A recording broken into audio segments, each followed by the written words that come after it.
Ako si Eric. At sa totoo lang, hindi ako naniniwala sa multo. Para sa akin, ang mga yan ay gawa-gawa lang ng imahinasyon. Sanay na kasi akong mag-overtime sa opisina. Tahimik, walang istorbo. Mas mabilis akong nakakatapos ng trabaho kapag gabi. Pero sa building kung saan ako nagtatrabaho, may isang lugar na kilalang kilala sa mga kwentong kababalaghan. Ang ika-14 na palapag. Sabi nila huwag na huwag ka raw mag-overtime doon. May naglalakad daw kasi sa hallway kapag madilim na. May mga pinturaw na bumubukas kahit walang tao. At ang pinakakilalang kwento, minsan may sumasabay sa elevator kahit wala namang pumindot. Isang gabi, ako at ang best friend ko sa opisina na si Marco ang naiwan para mag-overtime. Deadlines, reports, yung tipong hindi mo na talaga pwedeng ipagpabukas. Pre, hanggang anong oras ka? Tanong ni Marco habang nakaunat sa upuan niya. Konti na lang to, tatapusin ko lang, sagot ko habang nakatutok pa rin sa computer. Teka, hintayin na kita. Sabay na lang tayo umuwi, sabi niya. Tumango ako, sanay na kami sa ganito. Madalas kaming dalawa ang huling umaalis sa floor namin. Pero hindi pa kami kailanman umabot ng ganito ka-late. Pagsapit ng 9:00, napansin kong sobrang tahimik na ng paligid. Hindi na marinig ang karaniwang ingay ng mga keyboard. Wala nang tumatawa. Wala nang nag-uusap. Kami na lang talaga ang natira sa buong palapag. At doon nagsimula ang lahat. Bigla akong napalingon. May narinig akong kalabog. Marco, narinig mo yon? Tanong ko. Tumango siya, bahagyang kumunot ang noo. Parang may nahulog sa kabila. Nagkatinginan kami. May tao pa ba dito? Tanong niya. Umiling ako.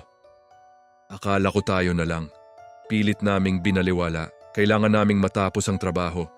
Pero ilang minuto pa lang ang lumipas, may narinig ulit kami. Yabag, mabagal, mabigat. Parang may naglalakad sa hallway. Pareho kaming huminto sa ginagawa namin. At kasabay ng paghinto namin, huminto rin ang yabag. Guard kaya? Bulong ni Marco. Kung guard yan, dapat may radyo o may flashlight. Sagot ko, pilit pinapakalma ang sarili. Natahimik ulit ang paligid. Pero ramdam ko, at sigurado akong ramdam din niya, may kasama pa kami sa floor, hindi kami nag-iisa. 10:00 na nang sa wakas ay matapos ako. Tara na, sabi ko kay Marco. Mabilis kaming nagligpit ng gamit. Pinatay namin ang ilaw sa area namin.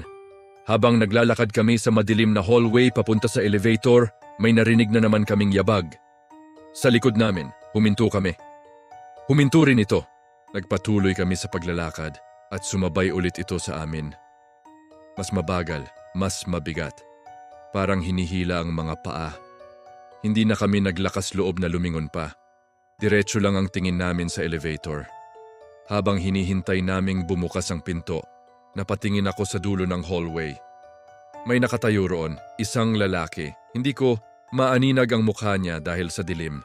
Pero sigurado ako nakatingin siya sa amin. Marco? Mahina akong tawag. Napalingon siya sa direksyon kung saan ako nakatingin. Nakita kong natigilan siya. Pre? May tao ba yon?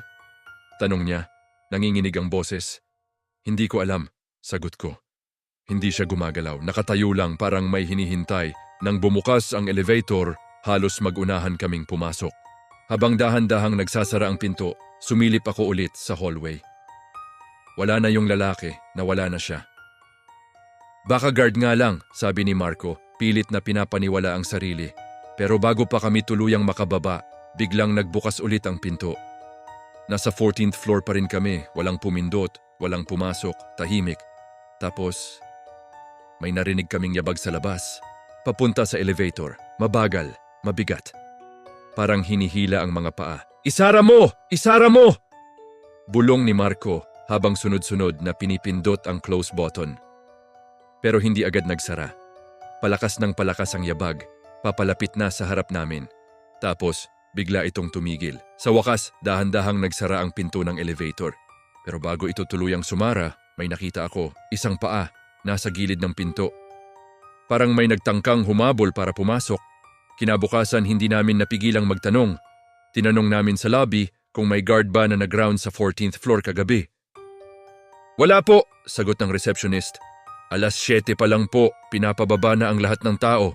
Standard procedure po yon sa 14th floor. Nanlamig ako, kinilabutan. Biglang may nagsalita sa likod namin. Isang matandang janitor. May namatay diyan dati, sabi niya habang nagpupunas ng sahig. Employee din. Inabot ng umaga sa katatrabaho. Doon mismo sa hallway inatake sa puso. Tahimik lang kaming dalawa ni Marco. Hindi kami makapagsalita. Simula noon, dagdag niya. Minsan may nakikita pa ring naglalakad dyan kapag gabi, parang hindi niya alam na oras na para umuwi. Biglang may malamig na hangin na dumaan sa likod ko. Napatingin ako sa salamin na nasa pader ng lobby. Nakita ko ang refleksyon namin ni Marco at may isa pa sa likod namin, isang lalaki, nakatayo. Nakatitig lang sa amin. Dahan-dahan akong lumingon para tingnan kung sino yon, pero wala namang tao. Pagbalik ko ng tingin sa salamin, nandun pa rin siya, tahimik, parang may hinihintay. At doon ko napagtanto. Ang lalaki sa ika-14 na palapag, mukhang hindi pa rin siya nakakauwi. Ay salamat sa panunood.